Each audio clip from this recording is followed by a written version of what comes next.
Bonsoir tout le monde, salam alaikum, j'espère que vous allez bien. J'avais prévu de vous montrer deux petites vidéos que malheureusement je n'ai pas pu intégrer. C'est pas grave, on va commencer comme ça avec notre invité habituel, Monsieur Jacob Cohen. Bonsoir, bonsoir à tous. L'actualité est chargée.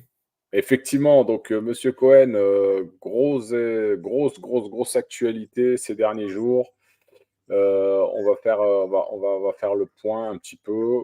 Et bien sûr, comme d'habitude, les amis, sur TikTok, vous avez la possibilité, vous connaissez le principe, hein, vous cliquez sur les deux petits bonhommes en bas à gauche pour ceux qui veulent intervenir. Vous connaissez aussi euh, l'application, faut tapoter, partager, donc n'hésitez pas à le faire.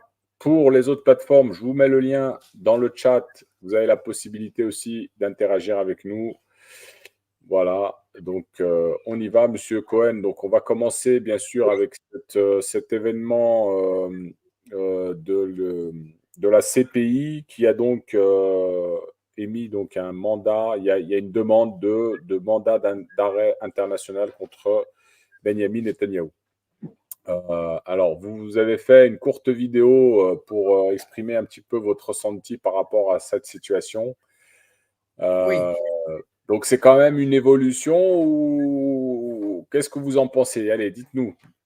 disons en résumé, voilà ce que j'ai pensé, c'est que certes, sur le plan politique, symbolique, c'est un coup porté à la réputation d'Israël et sur l'état démocratique de la région, et patati patata, et l'armée la plus morale du monde. Et donc, c'est quand même un coup porté parce qu'il est basé sur des faits concrets. Apparemment, ceux qui ont lu le dossier ont vu que c'était un dossier bien ficelé. D'ailleurs, c'est très facile de. Enfin, les Israéliens eux-mêmes ont donné des bâtons pour se battre, pour se faire battre.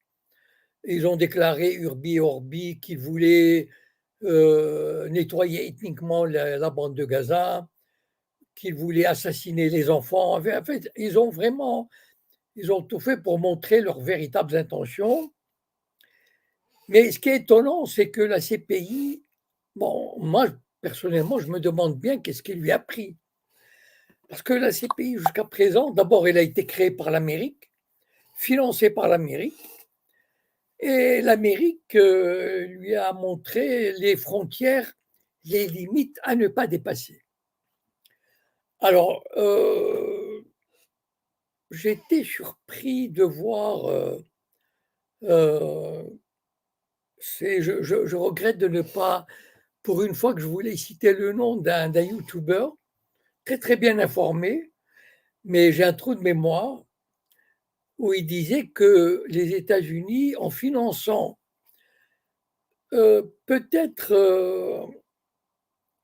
comment il s'appelle, celui qui a été en Syrie, en Iran, etc. Enfin bon, ça me viendra.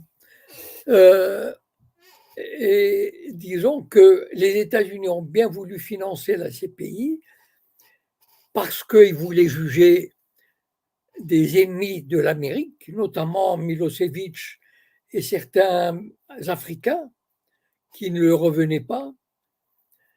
Et donc, ils leur ont dit carrément que s'ils faisaient le malin, ils étaient prêts à intervenir à La Haye militairement pour les arrêter. Voilà. Et donc, les cartes étaient bien établies dès le départ.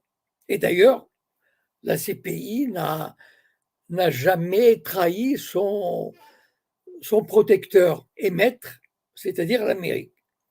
La CPI a toujours obéi aux donneurs d'ordre, aux donneurs de fric, que sont les États-Unis. Ils n'ont jamais osé, enfin, je ne sais pas, ouvrir une enquête contre qui que ce soit. Je rappellerai d'ailleurs que l'enquête sur Netanyahou avait commencé en 2014, suite à une plainte de l'autorité palestinienne. Et donc, vous voyez que la CPI a mis beaucoup, beaucoup de temps à se réveiller. Bon. Entre-temps, il y a quelques mois, la CPI a engagé, a lancé un mandat d'arrêt contre Poutine. Alors là, sur des bases absolument ridicules, que Poutine aurait enlevé des enfants d'Ukraine, sorte d'enlèvement d'enfants, alors que ces centaines ou milliers d'enfants ont été sortis de l'enfer de la guerre dans le Donbass pour être placés en Russie avec dans des camps très très bien installés. D'ailleurs, même un journal américain l'a reconnu récemment. Et tous les médias occidentaux ont trouvé ça génial. La CPI avait du courage. Vraiment, c'était un organisme merveilleux, objectif. Il allait arrêter le criminel de guerre russe. Donc, tout allait, comme on dit, dans le meilleur des mondes. Voilà. Et là, patatras, la CPI, enfin le procureur spécial ou procureur général, enfin je ne sais pas, il a renversé la table, comme on dit, et il a demandé. Et là, les gens ne comprennent pas. Comment une si belle démocratie que la démocratie israélienne être mise sur le même plan que le Hamas, horreur et damnation. Et bien sûr, il n'y a pas, personne n'a trouvé comment, il n'y a pas de génocide, il n'y a pas de famine, les enfants les civils palestiniens sont protégés. Enfin, c'est vraiment l'horreur que découvrent les médias occidentaux.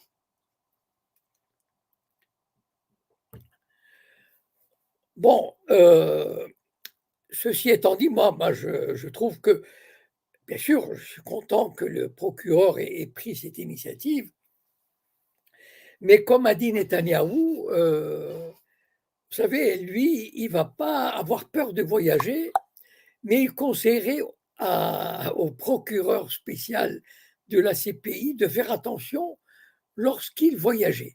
Voilà. Donc les menaces sont claires. Alors franchement, moi je ne sais pas ce qui lui a pris, peut-être, enfin je ne sais pas, voilà. Peut-être à un moment donné une prise de conscience que ça fait 10 ans que la CPI obéit aveuglément à l'Amérique et elle s'est dit, tiens, bon, ben non, voilà. Alors, qu'est-ce qui va se passer maintenant? Bon, d'abord, ça va prendre quelques mois avant que les juges ne se prononcent. Bon, il va y avoir probablement genre des menaces. Vous savez, les procureurs, les juges, ils ont de très très bons salaires, mais ils sont payés par qui ces salaires et ces avantages financiers? Ben, par l'Amérique.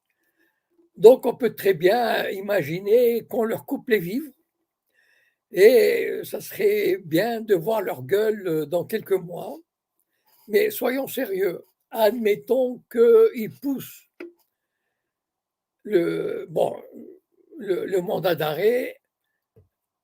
Bon, je ne vois pas ce qui pourrait se passer. C'est-à-dire, finalement, bon, peut-être que Netanyahou ne voyagera pas, en tout cas pas dans certains pays, et de même que Galante, mais je veux dire, rien ne les arrêtera dans leur projet génocidaire et de nettoyage ethnique de Gaza. Je rappelle que le but essentiel de cette campagne à Gaza, jusqu'à Alors, Monsieur présent, Cohen, Monsieur Cohen, oui, la CPI ne parle pas de génocide, hein, elle parle de crimes de guerre et de crimes contre oui, oui, l'humanité. oui, oui, tout à fait, oui.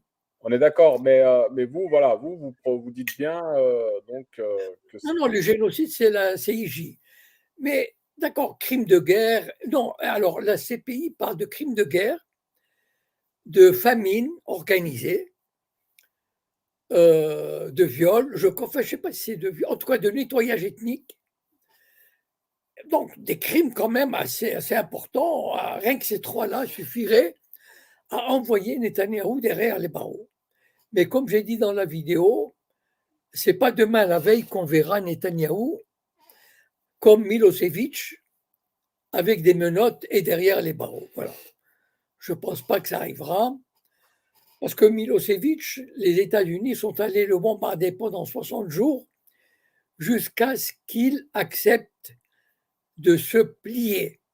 Donc je vois mal qui c'est qui va prendre l'initiative d'obliger les Israéliens. D'ailleurs, regardez, tout l'Occident s'est mis derrière Israël pour le protéger, etc. Bon. Donc voilà. Mais c'est vrai que symboliquement parlant, c'est un coup dur porté et je persiste à penser que ce qui peut faire tomber Israël, ou en tout cas lui faire beaucoup de mal, le régime sioniste, c'est de saper sa légitimité. Voilà. Et on n'arrivera pas par l'action militaire. C'est pour ça que je dis toujours, il faut vraiment saper sa légitimité sur le plan juridique, politique, humanitaire, etc. Et là, c'est vraiment, qu'on le veuille ou non, ça ne sera plus comme avant, cette histoire maintenant. L'Israélien, bon, bien sûr, Israël trouvera dans les sociétés occidentales et dans les médias occidentaux toujours un appui en travestissant la vérité, certes, mais quand même, dans le monde, euh, les choses commencent à bouger. Voilà. Très bien, merci. Alors, il y a deux intervenants avec nous sur YouTube que je vais donner la parole. On va commencer par Myriam. Bonsoir Myriam. Bonsoir Altitude, bonsoir Jacob, vous allez bien? Bonsoir. Bonsoir, merci. Alors j'ai juste un petit commentaire et ensuite je vais poser ma question. Moi, Oui. je trouve inquiétant le fait que les États-Unis menacent la CPI et je trouve que c'est inquiétant pour le monde hein, parce qu'en fait, Israël a quand même décrédibilisé l'ONU et maintenant, c'est ce qu'ils cherchent à faire avec la CPI. Et ça veut dire que maintenant, c'est la porte ouverte à tous les conflits. Il n'y aura aucun dirigeant qui auront peur de la CPI si eux commencent à les décrédibiliser. Donc moi, je trouve ça, c'est très inquiétant ce qu'ils sont en train de faire. Donc moi, ça m'inquiète beaucoup. Et Jacob, je vous connais un petit peu, je vous suis parce que je suis marocaine comme vous. Je sais que vous êtes de nature réaliste, voire un peu pessimiste. Vous sentez pas quand même que ça commence à tourner, que le vent commence à tourner? Moi, avant, on avait peur juste de parler de ce qui se passe en Palestine et en Israël, et maintenant la parole est libérée. Beaucoup de gens ne connaissaient pas vraiment Israël, hein. Ils savaient pas ce qui se passait là-bas. Et sachez que même si vous connaissez ça depuis des décennies, même nous un peu, il y en a, ils découvrent ce que c'est. Donc, je pense que ça peut faire en sorte qu'on soit plus optimiste. Donc ça, c'est ma première question. Et la deuxième, c'est un peu grave. Hein, j'ai pensé que si Israël avait réagi de manière intelligente et n'avait pas dans sa, comment dire, dans son envie meurtrière et destructrice d'aller bombarder Gaza, peut-être que s'ils n'avaient pas intervenu, la fin de la Palestine, ça aurait été acté le 7 octobre. Voilà. Je vais commencer par la deuxième question. En fait, les Israéliens ne pouvaient pas réagir autrement, disons. Pourquoi? Puisque, a priori, ils avaient un plan. Puisque le 7 octobre, il y a des preuves évidentes que l'État profond sioniste savait ce qui se passait et a laissé faire, en tout cas en partie. Et une partie des morts israéliennes le 7 octobre est le fait des bombardements par des hélicoptères israéliens. Il y a eu des centaines d'Israéliens qui ont été tués, des maisons détruites, etc., pour donner cette ampleur. Donc l'État profond sioniste avait envie de grossir le drame du 7 octobre parce que Je répète ce que j'ai déjà dit, c'est qu'avant le 7 octobre, les Israéliens n'avaient jamais eu l'intention de vider Gaza de ses habitants. En tout cas, ils ne l'ont jamais montré. Il y a eu plusieurs conflits, en 2014 par exemple, et d'autres, et qui ont duré une semaine. Et les Israéliens n'avaient jamais montré une volonté ferme, déterminée, féroce de commencer un nettoyage ethnique. Voilà. Ils bombardaient, ils détruisaient quelques trucs, et puis il y avait une trêve.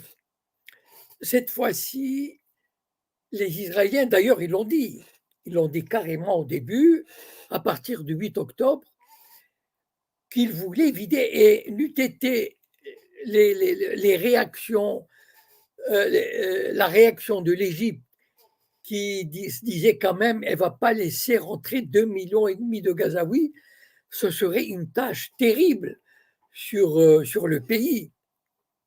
Donc, qui a fermé les frontières, et donc il n'y a pas eu de nettoyage ethnique. Sinon, si l'Égypte, en échange de quelques milliards, avait ouvert ses frontières, eh ben, il y aurait eu le nettoyage ethnique.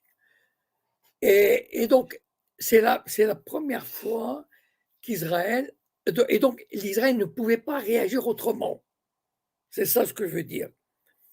Il ne pouvait pas mener, par exemple, une action de représailles comme il avait fait jusqu'à présent. Parce qu'il avait dans son... Et toutes les déclarations d'ailleurs le disent. Pendant une semaine, on n'a eu que ça. Et donc, le nettoyage... Et d'ailleurs, Israël a détruit pratiquement toutes les infrastructures civiles qui pouvaient maintenir une société, en vie une société, c'est-à-dire les écoles, les hôpitaux, les mosquées, les administrations. Tout a été systématiquement détruit. Donc, on voulait rendre, même si les gens restent, on veut rendre le territoire inhabitable, en tout cas très, très difficile. Donc, Israël ne pouvait pas réagir autrement, il devait le faire. Et il avait toujours ce sentiment d'impunité, parce que, bon, il ne faut pas oublier une chose, c'est qu'Israël bénéficie de la complicité médiatique du monde occidental, donc qui a couvert les crimes sionistes en ne parlant jamais des dizaines de milliers d'enfants assassinés, etc. Bon. Maintenant, sur la première question, c'est vrai que je suis réaliste, je suis même un peu cynique, donc j'attends de voir. Je ne crois pas, vous savez, les Américains de toutes les façons, ils ont toujours montré, l'Irak par exemple, la Libye, ils n'en ont rien à fiche du droit international. Le droit international n'a jamais été leur première préoccupation. Voilà, donc ils font semblant, c'est tout. Ils ne vont pas dire, non, ils y disent, nous apportons la démocratie, nous luttons contre un dictateur, etc. Bon, on sait que c'est bidon, mais on essaie quand même. Et donc, moi, j'attends de voir, c'est-à-dire, moi, je suis d'avis, je l'ai exprimé, que lorsqu'il y aura, à un moment donné, il va y avoir un cessez-le-feu, je ne sais pas dans quel sens, de quelle manière, etc., enfin, un arrêt des combats, quelque part, les gens retourneront à leurs préoccupations initiales. Je compte beaucoup sur les médias occidentaux pour nous faire oublier cette tragédie et passer à autre chose. Et donc, malheureusement, je crains que les élections israéliennes, vous savez, il y a beaucoup de choses qui se passent en Cisjordanie, il y a presque 500 morts. C'est énorme en Cisjordanie depuis le 7 octobre, palestinienne bien sûr. C'est colossal, 500 morts, plus des maisons confisquées, etc. Et dans le silence total. Et malheureusement, j'ai l'impression que le plan israélien de nettoyage ethnique et de Gaza et de Cisjordanie sera poursuivi d'une façon ou d'une autre. S'ils n'arrivent pas, s'ils ne sont pas arrivés avec un coup de balai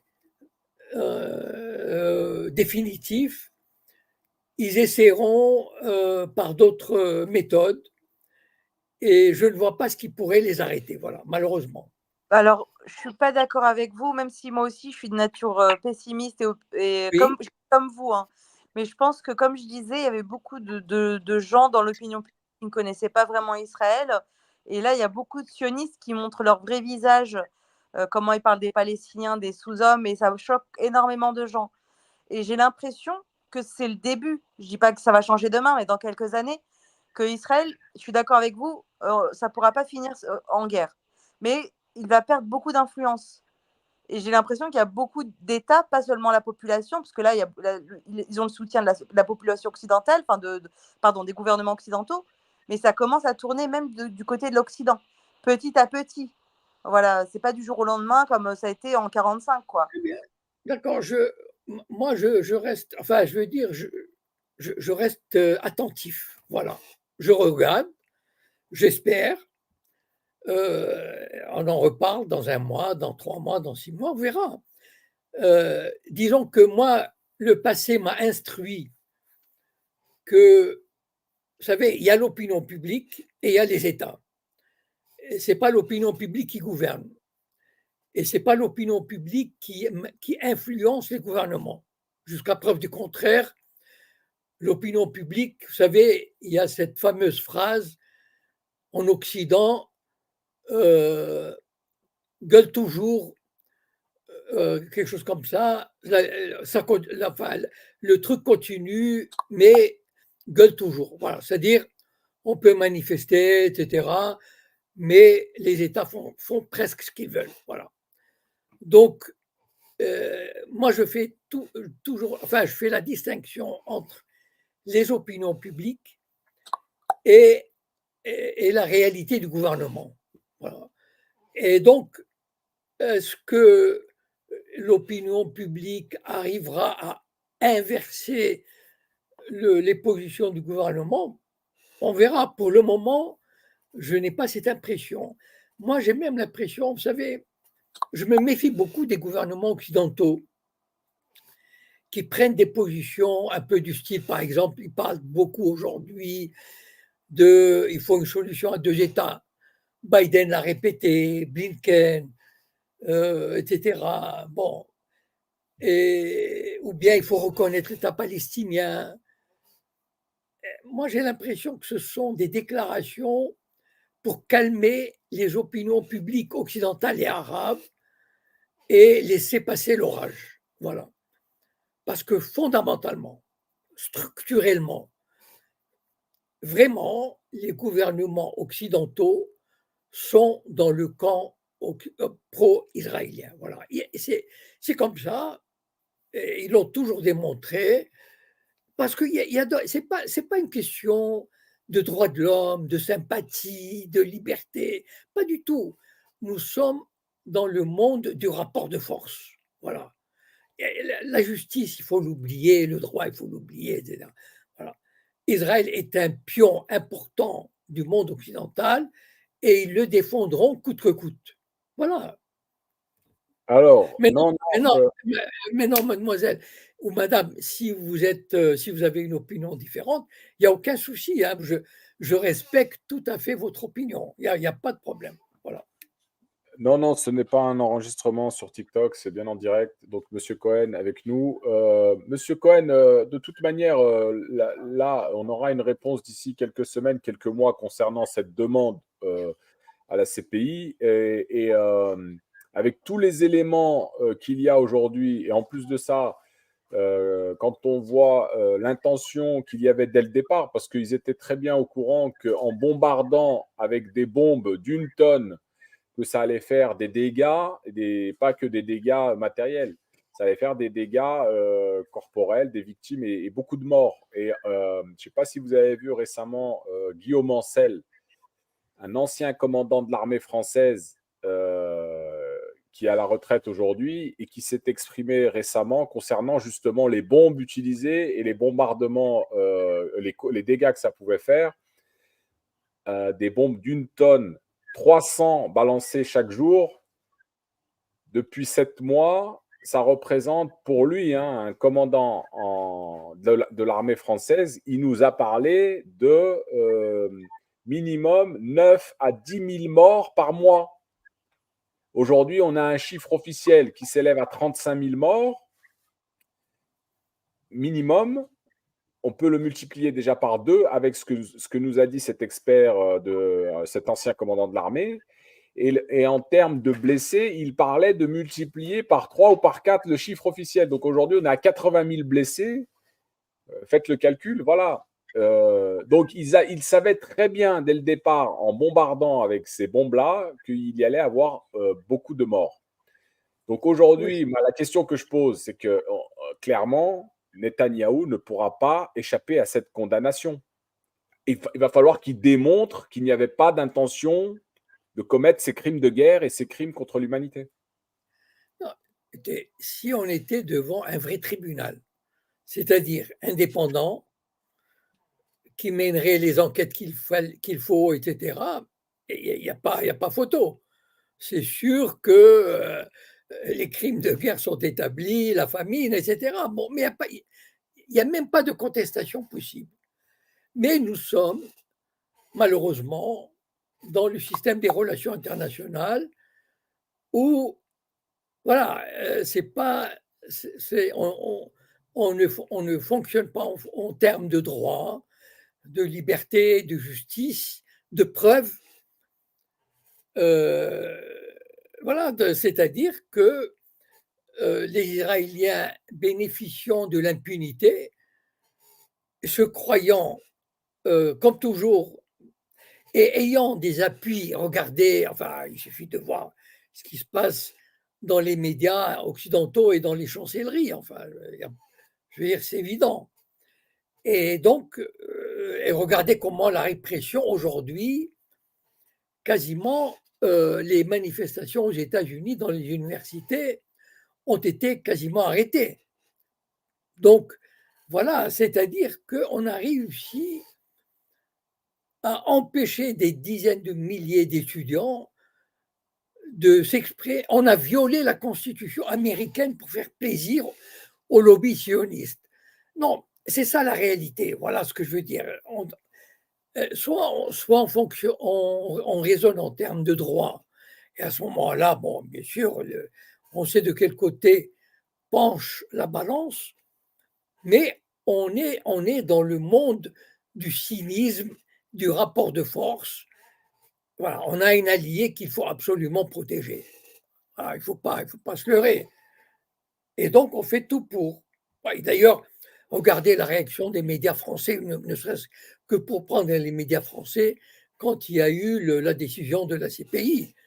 Tout le monde. En tout cas, ce qui était drôle, c'est que tous ceux qui avaient applaudi à l'action de la CPI contre Poutine, tout à coup, ont commencé à se poser des questions. Est-ce que la CPI est légitime? Et de quel droit? Etc. etc. D'accord. Avant de donner la parole à Baptiste qui est avec nous en bas sur YouTube, je voudrais vous montrer une vidéo où il y a la réaction justement de Netanyahou.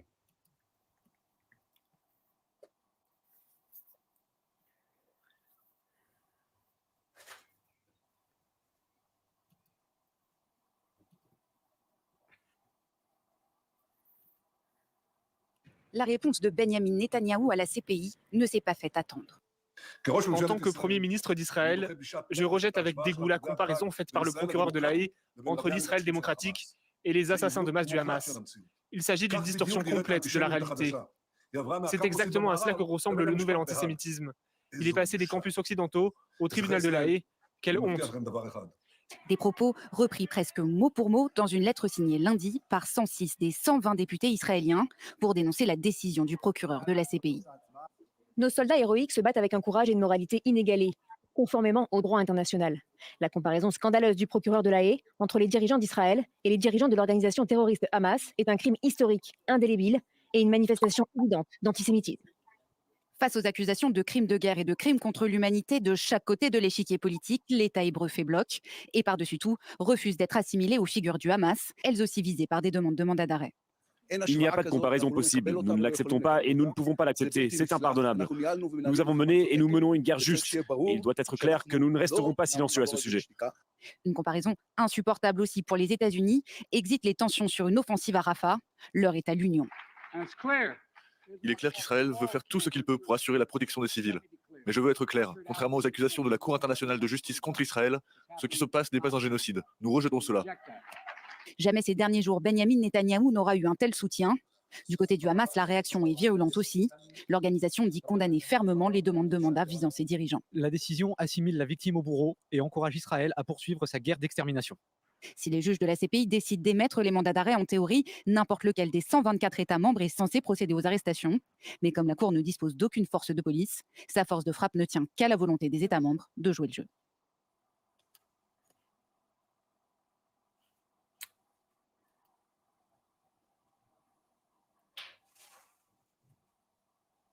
Voilà, donc ils rejettent, les deux parties rejettent la décision. Hein. Je voudrais faire cette remarque sur, que j'avais mentionnée dans la vidéo. Et ce qui est terrible, c'est l'aveuglement. La semaine dernière, j'avais parlé de la psychiatrisation de la société israélienne.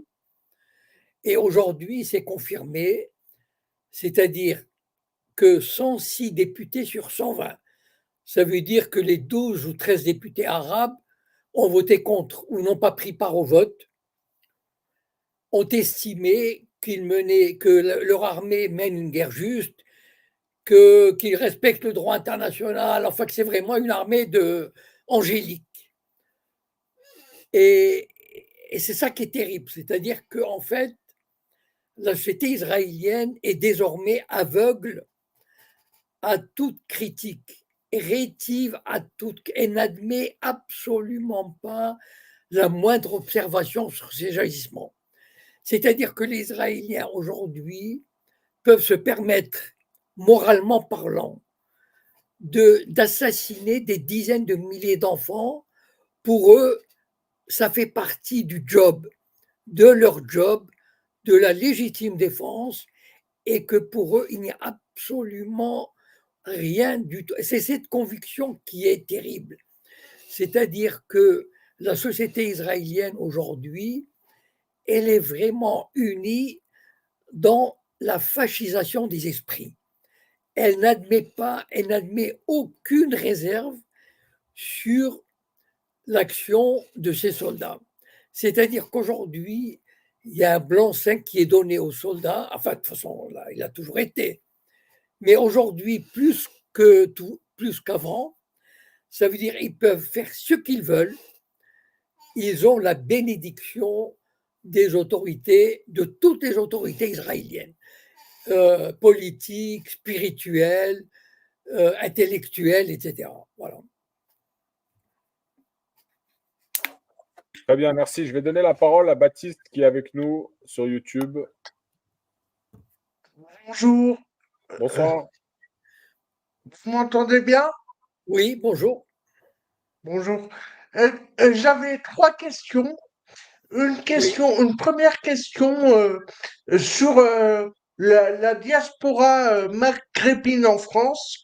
Ne pensez-vous pas, Monsieur Cohen, que pour éviter la guerre civile, au lieu d'appeler les Maghrébins, les musulmans, à se communautariser pour se constituer en lobby, pour lutter contre le lobby sioniste, est-ce que vous pensez pas que la solution, ça serait plutôt une remigration volontaire pour couper l'herbe sous le pied au Likoud et pour empêcher Zemmour de faire ce parallèle entre le grand remplacement qu'il y a en Occident et la lutte contre les bougnoules que ferait Israël. Et je dois dire que je parle comme ça en étant maghrébin. Hein.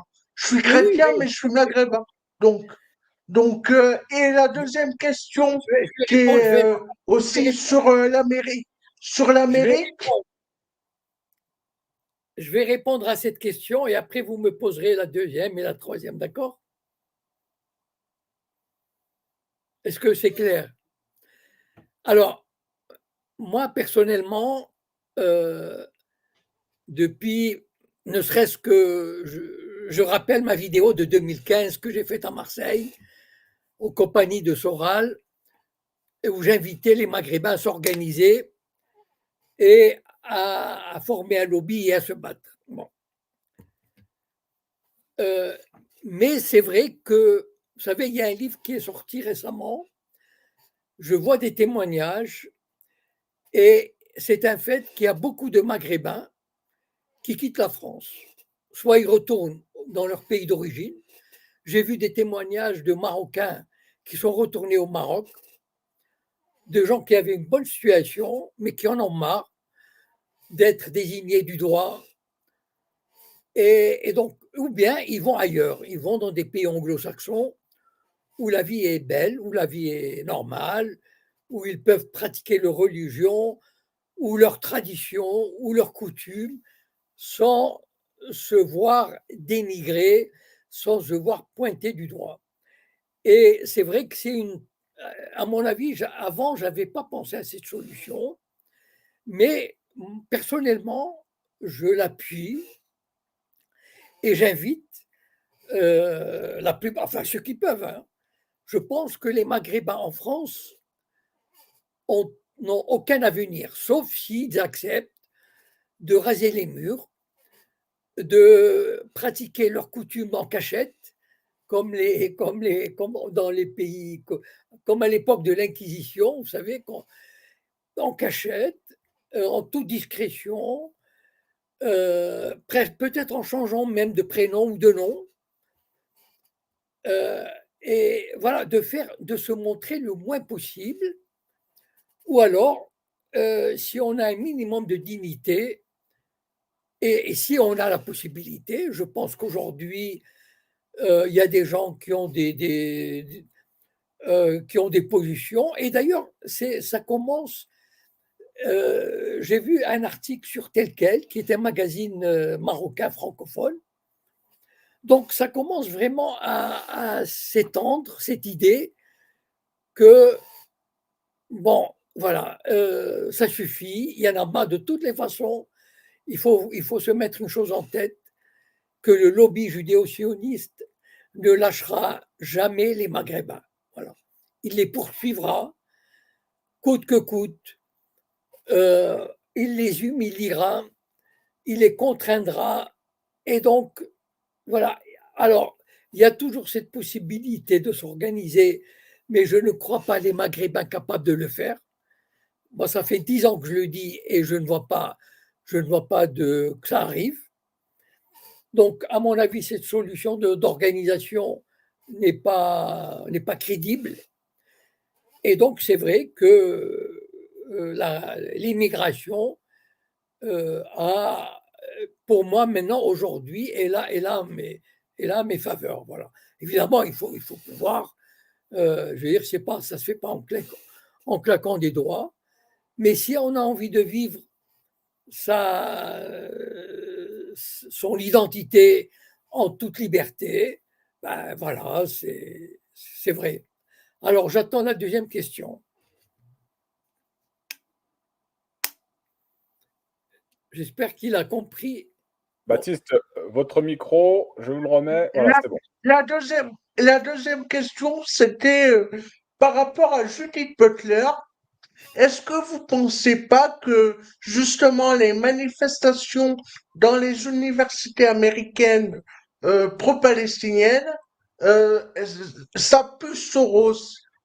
Pour moi, en fait, c'est très bizarre, mais je trouve que ça fait penser à une espèce de guerre interne entre les Sorosiens et les Koudniks.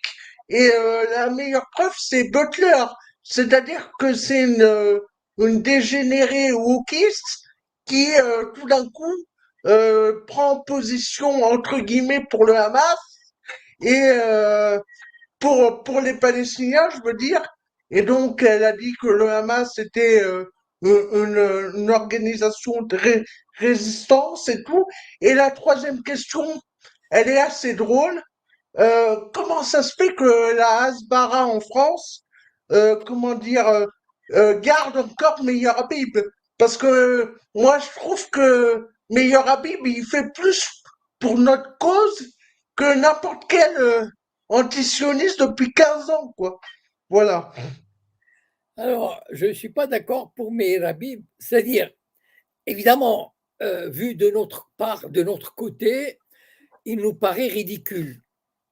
Voilà. Mais, à mon avis, il est très actif et très efficace pour fermer la gueule à ceux qui critiquent dans les médias. Parce que c'est quelqu'un qui il engueule les gens, il engueule les politiques, il engueule les journalistes. Carrément, il les insulte.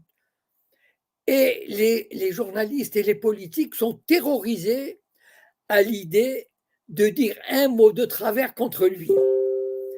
Et à mon avis, il est très utile pour la Hasbara sioniste. À mon avis. Vous savez, évidemment, on peut le voir objectivement, on se dit il est ridicule, mais regardez comment il fait taire les journalistes et les politiques dans les médias. Il leur dit carrément, presque, ferme ta gueule, taisez-vous. Il est tellement insolent et les gens ont la trouille. On la trouille de quoi? On la trouille que leur langue fourche. Imaginez qu'ils disent un mot de travers. Ouais, on a marre de cette emprise qui dure depuis, je sais pas quoi. Voilà, pas un mot de travers qui aurait l'allure d'une remarque un peu antisémite, disons, entre guillemets, évidemment. Vous imaginez le profit qu'il va en tirer. Donc, ce rôle de provocateur insolent et qui écrase l'adversaire, moi, j'ai une autre interprétation. Je pense qu'il est très utile pour l'Hasbara sioniste. Mais non, venons-en aux manifestants américains. Alors, j'ai entendu effectivement des interprétations soutenant que les mouvements étudiants étaient en partie financés par Soros. Alors, c'est un raisonnement un peu presque talmudique. C'est-à-dire, Soros aurait financé en tout cas certains mouvements étudiants pour, excusez-moi l'expression, foutre le bordel et ainsi amener les autorités à liquider l'article 1 de la Constitution sur la liberté d'expression, en disant voilà ce que ça donne, la liberté d'expression absolue, c'est l'anarchie, etc. Donc il faut quand même mettre un terme à cette liberté, il faut mettre des barrières. Et sinon, j'ai remarqué, alors il y a aussi le fait que les universités sont parties en vacances apparemment. Donc les étudiants ont obtenu leur diplôme et ils sont partis. Mais on a remarqué que la répression a tellement bien joué.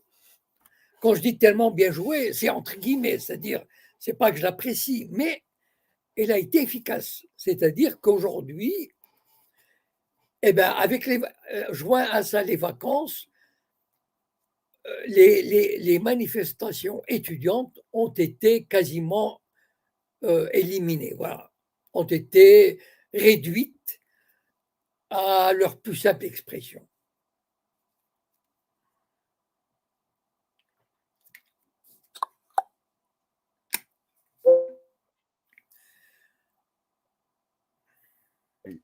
Monsieur Cohen, avant de donner la parole à Jamel qui nous a rejoint sur YouTube, vous avez pas une question, mais je voudrais vous parler, comme ça va nous permettre de faire la transition, concernant donc la mort, l'accident du président iranien Moi, je voudrais avoir votre ressenti parce que, bon, on a eu l'annonce donc de sa mort et dans la foulée, on a eu l'annonce de la demande donc du mandat d'arrêt international contre Benjamin Netanyahou. Je voudrais avoir un peu votre ressenti. Comment se fait-il que, est-ce que c'est une coïncidence que l'annonce soit tombée quasiment à quelques heures près?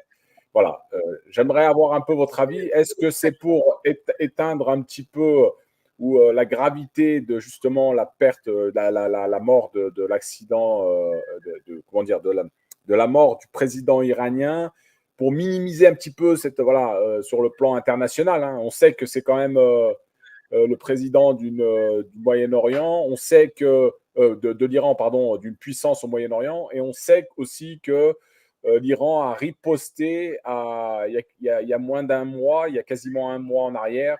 Voilà. On connaît le contexte géopolitique de la région.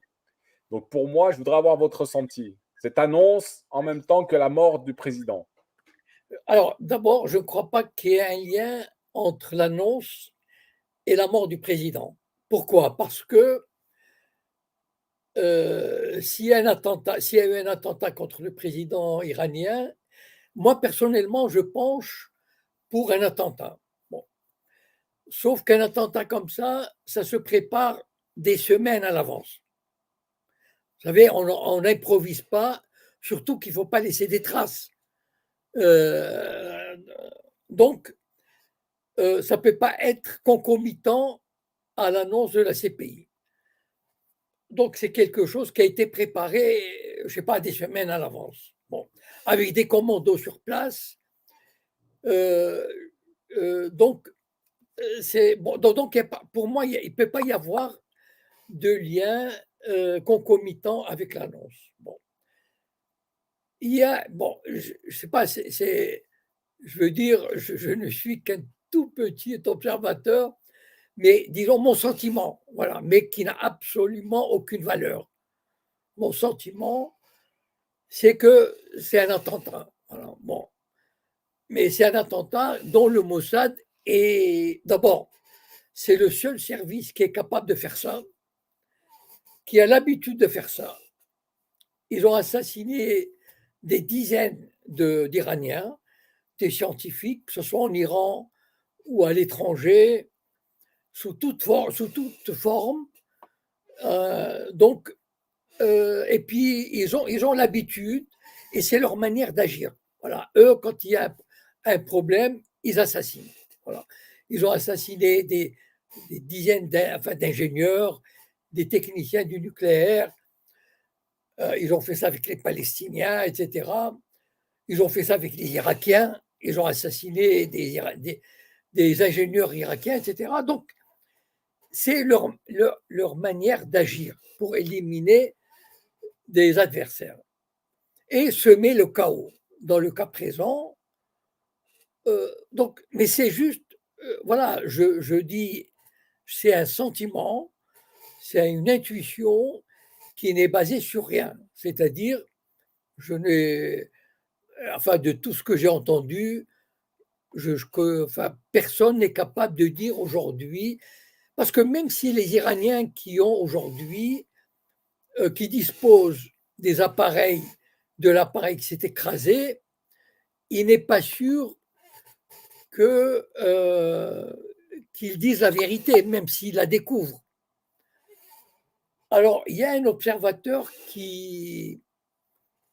très futé, très, très bien introduit dans le landerneau du Moyen-Orient, et qui avait parlé d'une possible confrontation inter-iranienne. Ça veut dire entre des services iraniens. Voilà, donc c'est bien possible, je ne sais pas. Il y a aussi une troisième idée. Vous savez, j'ai publié sur ma page, mon compte VK, il y a un ami iranien qui m'a envoyé les photos d'un congrès auquel j'ai assisté il y a 6 ans, où il y a eu le président Raïssi qui nous avait rendu visite, Donc, j'ai mis quelques photos de l'époque. Voilà, je viens de les poster. Et en fait,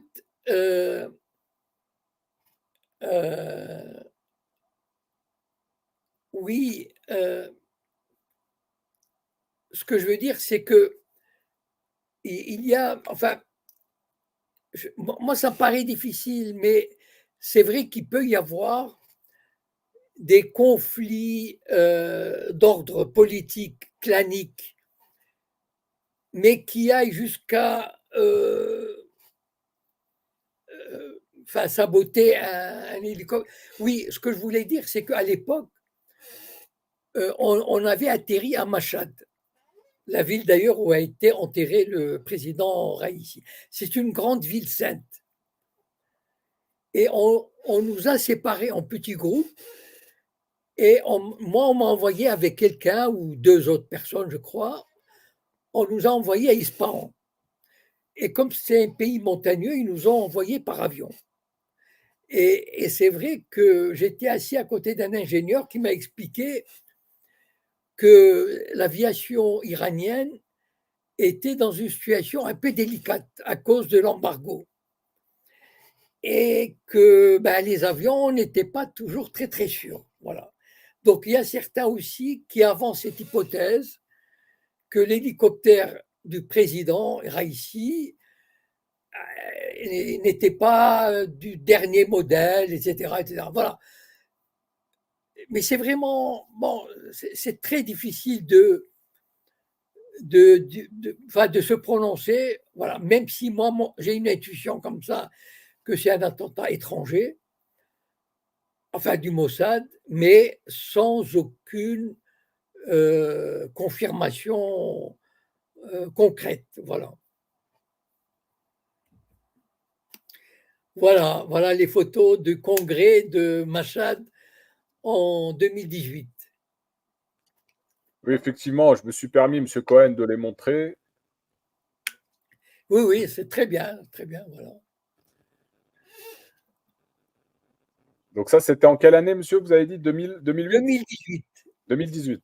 Ah ouais, d'accord, c'est pas si vieux que ça, ok. Non, c'est pas... C'était un congrès assez important, enfin, je veux dire, c'était vraiment...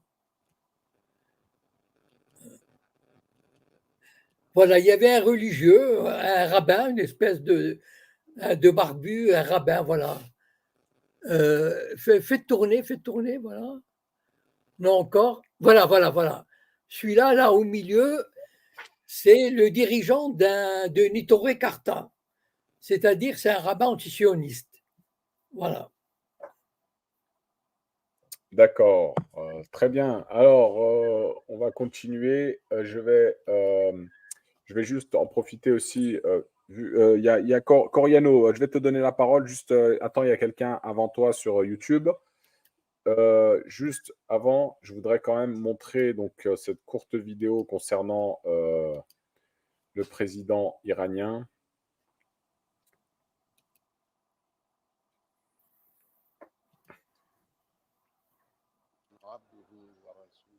En Iran.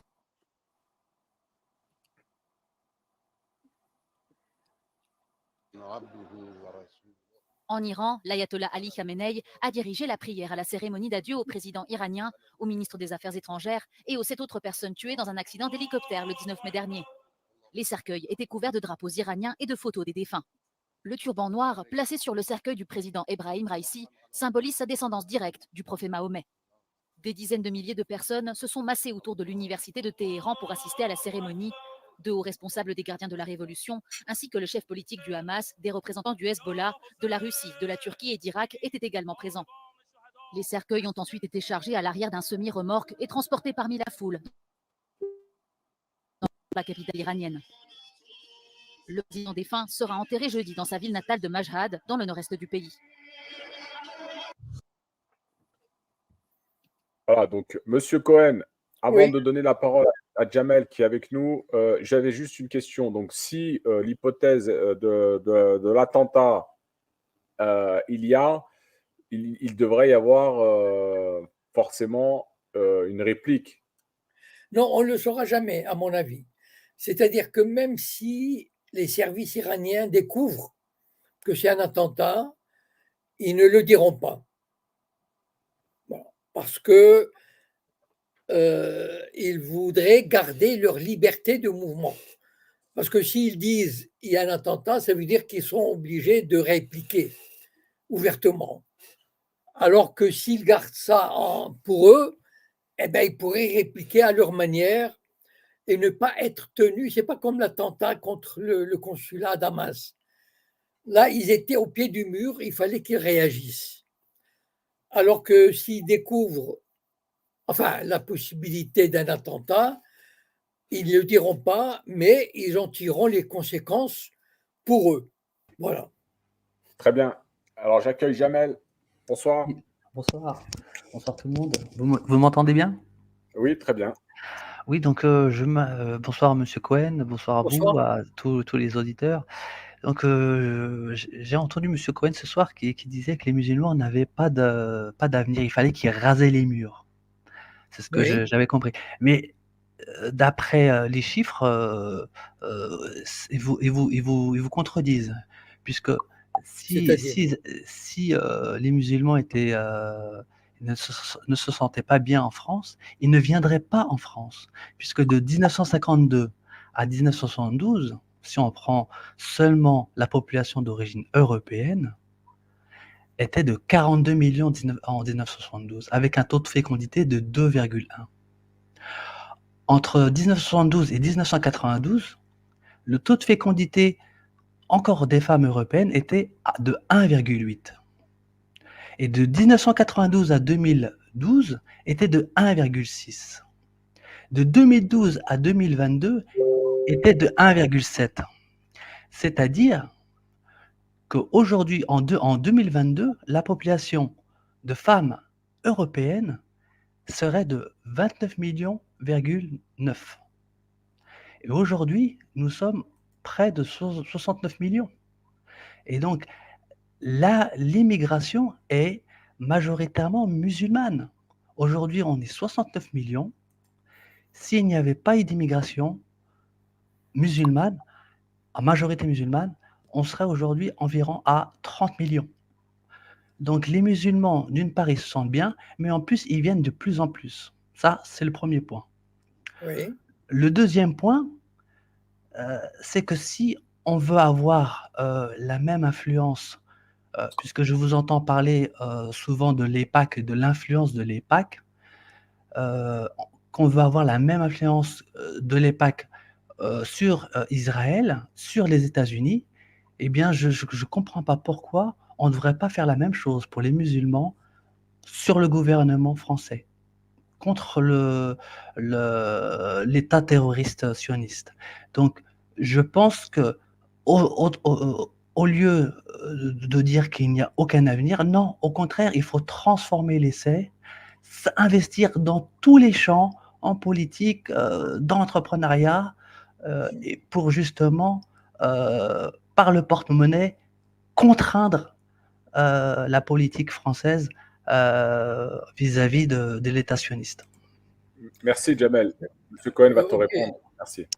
Écoutez, je crois que Ouari est témoin, et encore depuis 2 ans, mais moi, ça fait 10 ans au moins que je tiens le discours, justement, où j'appelle, regardez ma vidéo de 2015 à Marseille. Et encore, c'est une des vidéos, mais elle est très symptomatique de mon état d'esprit. Ça fait au moins 10 ans que, justement, j'encourage les Maghrébins à s'organiser, à avoir de l'influence, etc. Donc, vous ne pouvez pas m'accuser de dire le contraire. Je ne fais que ça.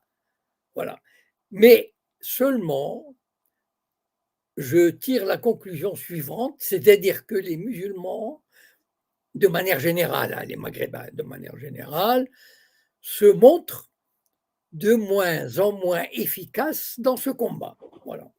C'est-à-dire, autant ils sont nombreux, des millions, il y en a des avocats, des médecins, des ingénieurs, des hommes d'affaires, etc. Et en même temps, leur influence ne décolle pas, semble même diminuer. C'est-à-dire que même les acquis, les petits acquis qu'ils ont réussi, par exemple, regardez les écoles qu'on est en train de fermer, les écoles privées musulmanes, alors que la population est beaucoup plus importante, beaucoup mieux organisée, etc., on leur ferme les écoles. C'est-à-dire, ça veut dire quoi? Ça veut dire c'est une marque de soumission, c'est une marque d'abaissement assumée et acceptée. Pour moi, en tout cas, c'est comme ça que j'interprète la réaction des Maghrébins. Maintenant, pour le système, c'est tout bénef. Il n'a rien contre qui est même, si on passe de 7 millions à 10 millions de Maghrébins, ou 12 millions, mais c'est tout bénef si ils ferment leur gueule. Voilà. C'est-à-dire, si on leur dit, attention, enfin, voilà, vous avez très bien compris ce que je veux dire. S'ils ferment leur gueule, voilà, il n'y a aucun problème. Ils peuvent rester, mais vous rasez les murs et puis vous ne faites pas de vagues. Donc, voilà ce que je ne sais pas si j'ai répondu à votre question, mais moi, je me suis toujours, en tout cas depuis au moins 10 ans, et j'ai fait je ne sais pas combien de vidéos là, sur le sujet, où j'invitais les musulmans à s'organiser. Donc, on ne peut pas me retourner l'argument comme quoi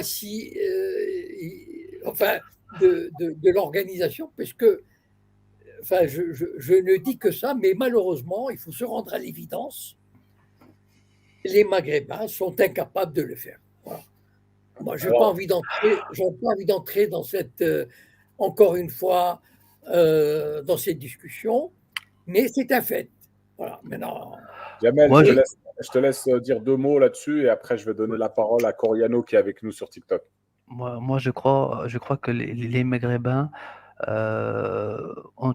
sont tout à fait capables de le faire. Et donc, quand ils verront l'intérêt de le faire, ils le feront. Et je ne pense pas que les musulmans, les Maghrébins, que ce soit pas seulement les Maghrébins, parce que quand je parlais de musulmans, je ne parle pas non plus des convertis. Donc, il y a énormément de convertis. Donc, c'est la prise de conscience par les réseaux sociaux qui vont faire que, d'une part, le boycott en rejoignant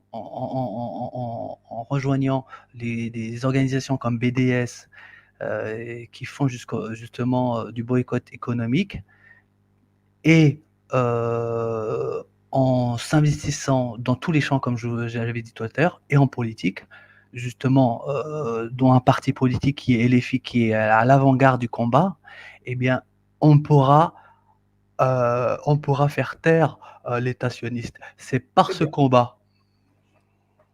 Très bien, merci, merci Jamel. C'est moi qui vous remercie. Bonne soirée, au revoir. Merci à toi, à bientôt. Monsieur Cohen, on va prendre le dernier intervenant qui est avec nous sur TikTok, Coriano. Coriano, bonsoir. Bonsoir à Altitude, bonsoir Monsieur Cohen, comment allez-vous? J'espère que vous allez bien, que vous n'êtes pas trop fatigué. Je vous ai posé une question la dernière fois. Je vous avais demandé qu'est-ce qui pourra arrêter les sionistes et vous m'avez dit rien. Oui. D'accord, rien. Et nous voyons, moi, personnellement, depuis 8 mois, je vois leur puissance. C'est-à-dire que il y a une chose qui s'est passée depuis le 7 octobre, c'est qu'on a vu la puissance des sionistes. C'est-à-dire que tout le monde se tait et tout le monde a peur, une forme de terreur. Et il n'y a qu'une seule organisation au monde qui fonctionne comme eux, c'est la mafia. Et c'est Dieudonné qui l'a dit. Et c'est exactement la même chose, la même façon de fonctionner. Infiltration dans toutes les couches de la société, que ce soit civil ou privé, élimination systématique de tous ceux qui la critiquent, chantage, bras d'honneur, sauf que eux, ils opèrent à ciel ouvert. Donc c'est quand même incroyable, parce que les mafieux, en tout cas, ils se cachent au moins. Mais eux, ils se cachent pas du tout. Alors moi, je voudrais savoir une chose. Est-ce qu'il ne faudrait pas justement passer une vitesse supérieure? Parce que moi, le droit, je n'y crois plus. Vous voyez bien que les États-Unis, ce sont que des beaux parleurs. On voit très bien que jamais ils lâcheront l'État d'Israël. Ce qu'il y a derrière Biden, c'est encore pire. Trump, il est encore pire. Donc, on voit bien que la répression, elle fonctionne un peu partout, en Europe et partout, et on voit bien qu'on est bloqué. C'est une situation qui est bloquée, qu'on laisse faire.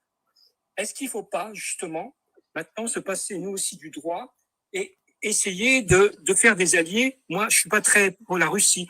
Des alliés comme la Russie, la Chine, l'Iran, et essayer de faire une coalition pour que ça s'arrête. Parce que je ne pense pas que ça va s'arrêter. Et ce n'est pas l'intérêt de Netanyahou de s'arrêter. Donc voilà, ma question, elle est là. Il ne faudrait pas passer à la vitesse supérieure et justement aller sur le même terrain qu'eux, quoi. C'est-à-dire la violence, et parce que je pense qu'ils comprennent que ça. Parce que si on les laisse faire comme ça, si on continue à les laisser faire, c'est pas simplement l'avenir de la Palestine, mais c'est l'avenir du monde entier qui est en danger. Et l'humanité, je pense, moi. Ok, il va te répondre, Monsieur Cohen. Merci, Coriano. Vous savez, ce constat, on l'a fait malheureusement depuis des années et des années. Voilà. La nature du régime sioniste, on la connaît. On sait que c'est un régime qui ne veut pas la paix, qui n'a jamais défini ses frontières, qui n'agit que par la violence et l'assassinat et l'intimidation. Alors, comment réagir? C'est ça le drame. Alors, le drame, c'est qu'il y a l'Occident qui est derrière, mais il y a d'autres pays que j'ai cités, par exemple la Russie, la Chine, l'Inde, peut-être avec le développement des BRICS, l'alliance avec l'Arabie Saoudite, l'Iran, peut-être que il n'y aura pas, ils ne chercheront pas comment dire, une confrontation directe avec le régime sioniste, mais une espèce de boycott qui ne dit pas son nom. C'est-à-dire, d'ailleurs, il y a même, j'ai vu un article passé sur un média israélien cette semaine qui disait que la Chine est en train, tout doucement, d'abandonner les contrats avec Israël. Et ça, c'est très important. C'est-à-dire, moi, la tendance qui pourrait marcher, qui pourrait avoir de l'influence sur Israël, c'est une espèce de boycott dans la discrétion. C'est pas la peine, vous savez, c'est pas la peine de faire hawa avec eux, de faire des déclarations.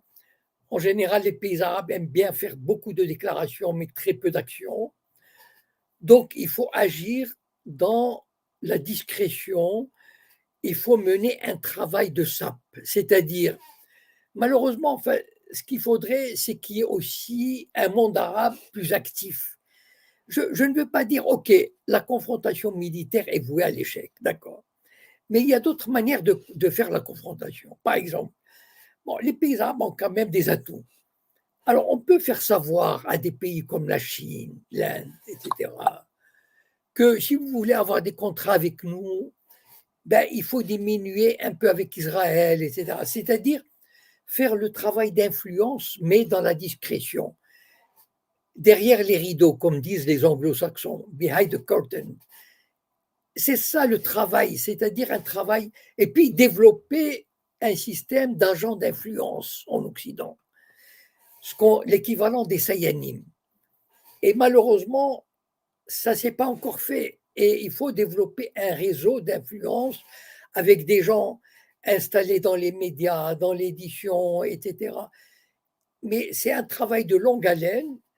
Il est faisable, mais il faut de l'unité, il faut de la détermination, il faut travailler à long terme, mais c'est tout à fait faisable. Moi, j'ai donné des pistes pour saper la légitimité d'Israël.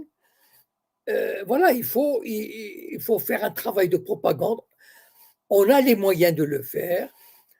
Il y a là, par exemple, je veux dire, on peut faire des documentaires en veux-tu, en voilà, sur ce qui s'est passé à Gaza, les faire diffuser, etc.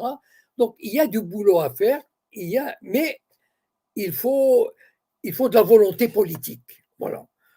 J'espère que les responsables, ceux qui ont les moyens financiers, j'espère qu'ils auront la volonté politique de mener ce combat, qui est gagnable à long terme.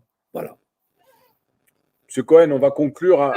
Juste vite fait, Monsieur Cohen, concernant. Merci à toi, Coriano. Concernant, vous vouliez nous parler justement de la reconnaissance de l'Espagne. Wally, Voilà. c'est un sujet qui peut être un peu long. On ne peut pas se faire en 2 minutes. Donc, je préfère qu'on commence avec ça la semaine prochaine. D'accord, très bien, pas de souci. Parce que de 2 choses l'une, on le fait en un quart d'heure minimum, ou bien si c'est pour le bâcler, ce n'est pas la peine. Eh ben, si vous ne vous sentez pas là, on ne le fait pas, on le fera la semaine prochaine.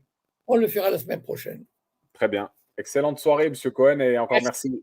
À bientôt. Bonsoir à tous. À la semaine prochaine. Au revoir. Au revoir. Voilà, les amis, je vais conclure le live sur les plateformes. Je tenais à vous informer de l'entretien de demain soir à 22h. Pour ceux qui sont sur la chaîne de Jacob ou celle de Farida, n'hésitez pas à venir demain soir à partir de 22h. C'est Aïssa de l'Axe de la Résistance qui viendra justement nous apporter son analyse sur les derniers événements.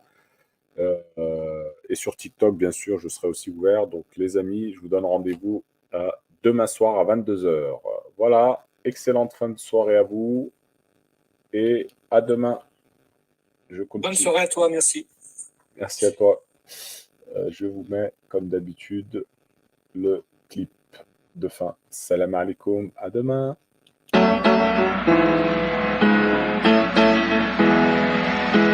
Eh ben chérie, écoute ça. Franchement, je pense que là, il y a un potentiel à tube. C'est vrai qu'elle est bien l'instru. Faudrait juste que t'écrives un truc un peu plus consensuel. Et que pour une fois, tu fasses pas trop long. Bonne idée ma chérie, je vais essayer. Si le César de Polanski te choque, t'es antisémite. Et si tu sais ce que fait BlackRock, t'es antisémite. Tu critiques le pouvoir des banques, t'es antisémite. Tu penses que les médias nous mentent, t'es antisémite. Si t'es pas fan de BHL, antisémite. Tu boycottes Israël, antisémite. Si toi aussi tu comprends rien à ce que raconte Meyer Habib, si t'aimerais bien qu'on déploie des casques bleus en Palestine. Si, et antisémite. Antisémite. Antisémite. Antisémite. Antisémite. Antisémite, carrément antisémite. Antisémite. Si t'es patriote en Europe, t'es antisémite. Si t'en as marre de leur guerre froide, t'es antisémite. Tu veux la justice pour Gaza, t'es antisémite. T'as des questions sur la Shoah, t'es antisémite. Tu sais qui gérait l'esclavage, t'es antisémite. Si quand tu vois Patrick Cohen, tu dis les chambres à gaz quand même dommage. Il n'est pas seulement antisémite, il est négationniste. Quenelle dans le fion du système, t'es antisémite. Et si t'espères qu'un jour on libérera Jérusalem, antisémite. T'es gilet jaune, t'es antisémite. L'impunité de Jack Lang, le pédotéton, t'es antisémite. Antisémite. Antisémite. Antisémite. Antisémite. Jamais antisémite. Antisémite. Tu lis Gershom Scholem, t'es antisémite. T'aimes pas Woody Allen, t'es antisémite. Tu doutes d'Elie Wiesel, t'es antisémite. Tu parles de l'affaire Bruel, t'es antisémite. Si tu connais l'identité du dénommé Jean-Luc Brunel, Dieudo te fait marrer, t'es antisémite. Tu kiffes pas le marais, t'es antisémite. Tu vas à la mosquée, t'es antisémite. T'es catholique, t'es forcément antisémite. Tu lis Céline, t'es un antisémite. Si tu supportes plus Elisabeth Lévy et sa voix d'alcoolique, antisémite. Je vous ai juste demandé, quand on dit il n'y a pas trop assez de, mettons, noirs, arabes, asiatiques à la télévision, il faut me dire il y a trop de quoi. Eh moi je te le dirais bien de quoi il y a trop, mais c'est illégal alors je vais m'abstenir. Antisémite. Une allusion à Israël en mentionnant le 11 septembre. Si t'as le culot de penser que la France devrait pas être avant, tu dis qu'un juif est juif, t'es antisémite. T'es surpris de voir le président prosterné au dîner du Christ. Tu traînes un sioniste de sioniste, t'es antisémite. Si toi aussi tu trouves le Talmud légèrement raciste, Ouvertement antisémite. Violemment antisémite. Antisémite. Antisémite. Antisémite. Antisémite. Antisémite. Antisémite. si tu parles de Rita Katz, t'es antisémite. Et si tu aimes les ananas, t'es antisémite. Si tu prononces Jeffrey Epstein, t'es antisémite. Tu te souviens de Lloyd Blankfein, t'es antisémite. Si tu dis que les Palestiniens sont aussi des humains, si tu penses que l'abbé Pierre était vraiment quelqu'un de bien, antisémite. Antisémite. Antisémite. Antisémite. Antisémite. antisémite. T'as de l'admiration pour le courage de Garaudy. 40 ans d'Atali, tu penses que ça suffit. Tu demandes si le phosphore blanc c'est pas une arme chimique. T'aimerais parler du zyklon de façon scientifique. Si toi aussi la dose te saisit en une milliseconde à l'invention de l'armée qu'ils disent la plus morale du monde. Tu parles des Rothschild, t'es antisémite. T'as pas trop le choix, c'est pas toi qui décide. Car si tu dis la vérité, ils crient déjà au génocide. Pourrais sans doute te défendre si un juif t'attaquait. Et devenir leur esclave fait pas partie de tes projets. Ben t'es un antisémite. Bienvenue au club. Et t'as vu ma chérie? Mission accomplie. C'est pas trop long. T'es con. Quoi? Qui a... 3 quarts